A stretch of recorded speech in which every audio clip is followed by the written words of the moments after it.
Tonight we bring you a heart-wrenching story from Papua New Guinea, where a devastating landslide has claimed the lives of thousands.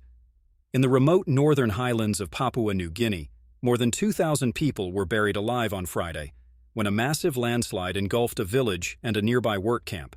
The full extent of the tragedy became clearer on Monday when government officials reported to the United Nations, revealing the catastrophic scale of the disaster. On Sunday, government officials visited the affected area and raised the official death toll from a few dozen to a staggering 670. However, they warned that the true number of victims could be much higher, as many remain trapped under the rubble.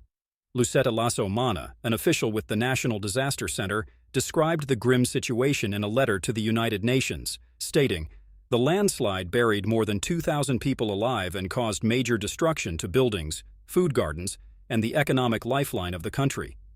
Rescue efforts have been severely hampered by blocked highways and unstable ground. The area remains dangerous, with water flowing beneath the rocks and shifting land posing ongoing threats to both rescue teams and survivors." The disaster struck the densely populated Enga province, near the Porgera gold mine, operated by Barrick Gold and Zijin Mining.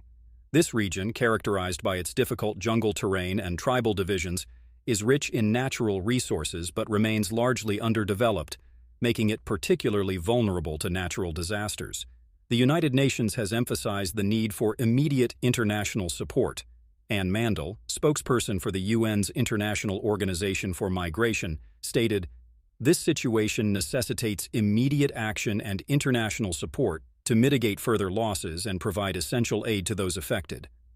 Over the weekend, the agency reported that more than 250 houses were abandoned due to fears of additional landslides, displacing around 1,250 people.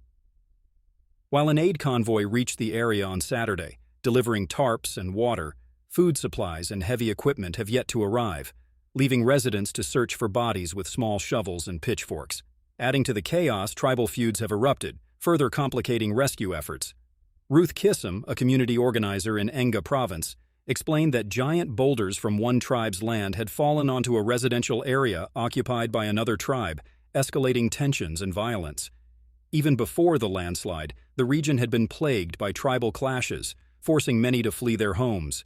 The search for the dead and the living continues amid rising anger and violence. On Saturday morning, a quarrel between two clans resulted in multiple deaths and the destruction of dozens of houses. The landslide occurred at around 3 a.m. on Friday, catching many residents in their sleep. The sheer scale of the disaster has drawn expressions of grief from around the world, including from the White House. President Biden stated, "Jill and I are heartbroken by the loss of life and devastation caused by the landslide in Papua New Guinea. Our prayers are with all the families impacted by this tragedy and all the first responders who are putting themselves in harm's way to help their fellow citizens." I'm Charles Sarkozy, reporting for PulseFeed TV.